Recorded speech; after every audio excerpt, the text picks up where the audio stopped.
জাতি বচাবলৈ হলে দেশ বচাবলৈ হলে প্ৰত্যেকটো জাতি জনগোষ্ঠী একতাৰ দূৰেৰে বান্ধ খাই আমি আগবাঢ়ি যাব লাগিব। আপোনালোক কেৱল ইয়াতে নহয়, আমি অসম গঢ়াৰ বাবেও আপোনালোকৰ লগত একেলগে আগবাঢ়ি যাব লাগিব।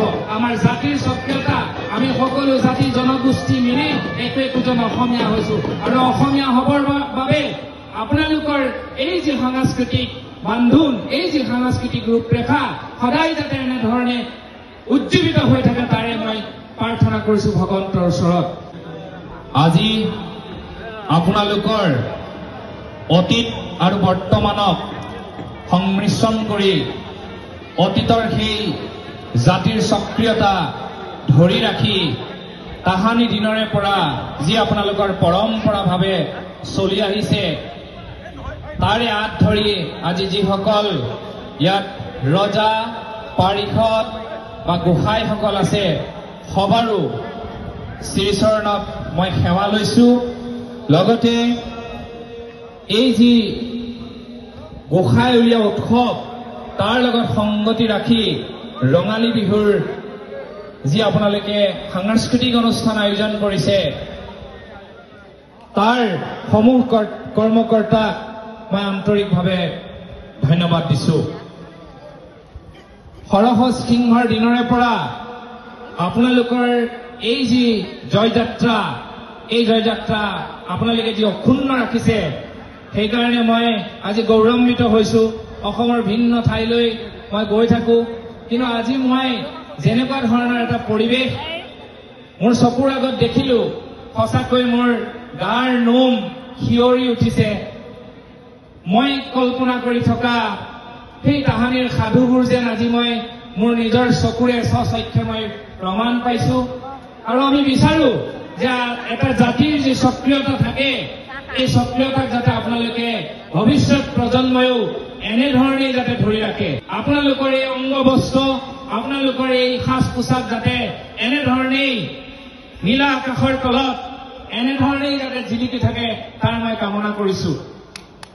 আপোনালোকৰ পৰম্পৰা, ঐতিহ্য, সাংস্কৃতিক যি পথাৰ আছে সেই পথাৰখনৰ লগত আপোনালোকে যেনেকৈ সামঞ্জস্য ৰাখিছে তাৰ কাৰণেও আপোনালোকক এই অনুষ্ঠান যিসকলে পাতিছে তেখেতসকলকো মই পুনৰবাৰ ধন্যবাদ জনাইছো। আপোনালোকৰ এই মহামিলনক কেনেধৰণে মই আখ্যা দিম নাজানো।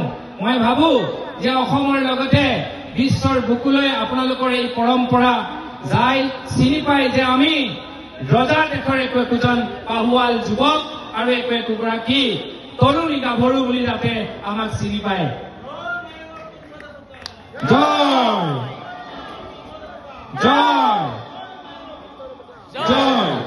আমাৰ এই সক্ৰিয়তাখিনি কিন্তু মই যুৱ প্ৰজন্মক কম, আপোনালোকে যাতে কোনো কাৰণতে এৰি নিদিয়ে।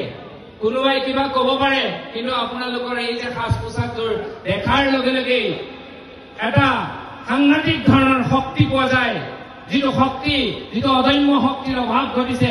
আজি আপোনালোকৰ মাজলৈ আহিছো, আপোনালোকৰ এই অৱস্থা বা এই যিটো পৰিৱেশ দেখি মই সঁচাকৈ অনুপ্ৰাণিত হৈছো। মোৰ ভাষা নাই আপোনালোকক কেনেকৈ মই ধন্যবাদ দিম। মই ভাবো যে আৰু মানুহ হ'ব লাগিব, আৰু মানুহে এই সক্ৰিয়তাখিনি আগলৈ লৈ যাবৰ কাৰণে চেষ্টা কৰিব লাগিব। আৰু এজন অভিনেতা হিচাপে আৰু এটা সংগঠনৰ মুখ্য সচিব হিচাপে মই আপোনালোকৰ লগত সদায় আছো। আপোনালোকে যদি আইনা চিৰিয়েলখন চাইছিলে তেতিয়াহ'লে গম পাইছে যে শচীন হিচাপে মই কৰিছিলো। এতিয়া চাটময়া বুলি এখন চিৰিয়েল চলি আছে, সেই চাটময়া চিৰিয়েলখনো আপোনালোকে চাব বুলি মই আশা ৰাখিছো।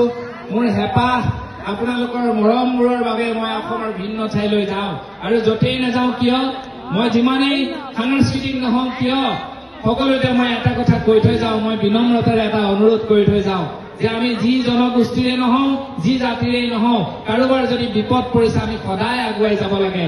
আৰু কাৰোবাক যদি তেজৰ দৰকাৰ হয় তেনেহলে সকলোৱে ইজন সিজনক তেজ দি মানৱতাৰ পৰিচয় দিব বুলি মই আশা ৰাখিছো। আৰু যিকেইজন অলপ ধনী সেইকেইজনে দুখীয়া কেইজনক কেনেকৈ ধনী কৰিব পাৰি সেইটো চিন্তা কৰিব লাগে।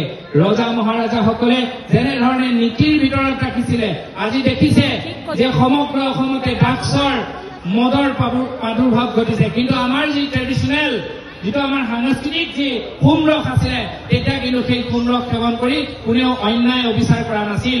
গতিকে ৰজাসকলে সেই তাহানিতে যি ধৰণে সমাজখন ৰাখিছিল, সাংস্কৃতিক পথাৰখন ৰাখিছিল, মই ভাবো আপোনালোকক দেখি পুনৰ মোৰ বিশ্বাস হৈছে যে এনেধৰণে আপোনালোকে সমাজখন ৰাখিব।